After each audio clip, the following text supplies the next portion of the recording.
कर्म ही जीवन को तय करता है। एक बार की बात है, कहीं दूर एक गौत नाम का एक संत रहा करती थी। उसका एक बेटा भी था। उस बेटे को वह बहुत सारा प्यार किया करता था और जितना वह अपने बेटे से प्यार करते थे उतना ही उनका बेटा भी उनसे प्यार किया करता था। उस संत के बेटे का नाम अर्जुन था। एक दिन की बात है, वह संत भगवान की पूजा कर रहे थे। तभी उन्हें पता चला कि उनका बेटा इस दुनिया में नहीं रहा। यह सुनकर संत के चेहरे पर हल्की सी उदासी दिखी। फिर से वह सामान्य हो गए। लड़के का शव आया। तभी संत के पास एक शिकारी आया। शिकारी कहने लगा, महाराज, आपके बेटे की मृत्यु का कारण यह सांप है। इस सांप ने ही आपके बेटे को काटकर मौत के घाट उतार दिया। अब आप ही बताएं कि मैं सांप के साथ क्या करूं? क्या मैं इस सांप को टुकड़ों में काटकर मार दूं या फिर गर्म तेल में डालकर मार दूं? संत महाराज ने कहा, आप इसके साथ कुछ भी ना करें। हमारा धर्म यह नहीं कहता कि किसी को मारा जाए। अब इसको मार देने के बाद भी मेरा बेटा जीवित नहीं हो सकता है, तो फिर इसे क्यों मारा जाए? इसको जो अच्छा लगा उसने किया। संत और शिकारी की बात को सुनकर सांप भी इंसान की भाषा में बोल उठा। सांप ने कहा, महाराज, आपके बेटे की मौत का कारण मैं नहीं हूं, बल्कि मृत्यु के देवता ने मुझे बढ़ावा दिया कि मैं आपके बेटे को डस लूं, और मैंने आपके बेटे को डस लिया।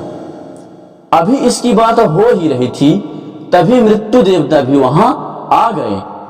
मृत्यु देवता ने कहा, किसी के मौत का कारण मैं नहीं होता और आपके बेटे का मौत का कारण भी मैं नहीं हूं। मुझे तो काल ने आदेश दिया था कि आपके बेटे की जान लिया जाए, इसलिए ही मैं सांप को डसने के लिए बढ़ावा दिया। इसमें ना तो सांप दोषी है और ना ही मैं।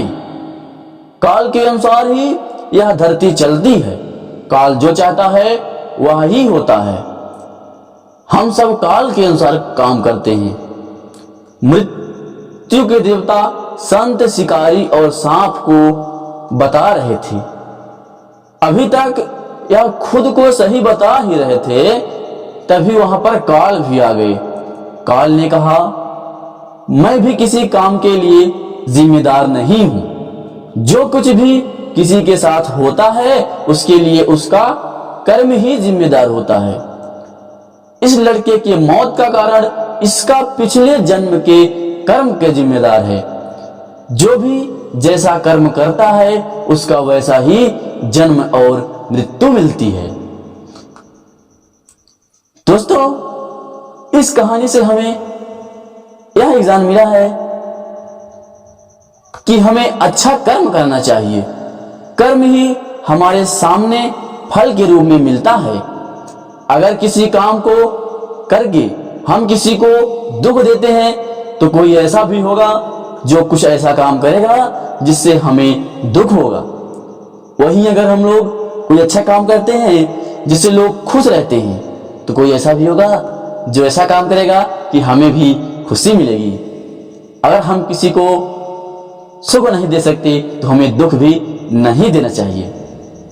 तो आज की यह वीडियो आपको कैसी लगी है कमेंट करके जरूर बताइएगा।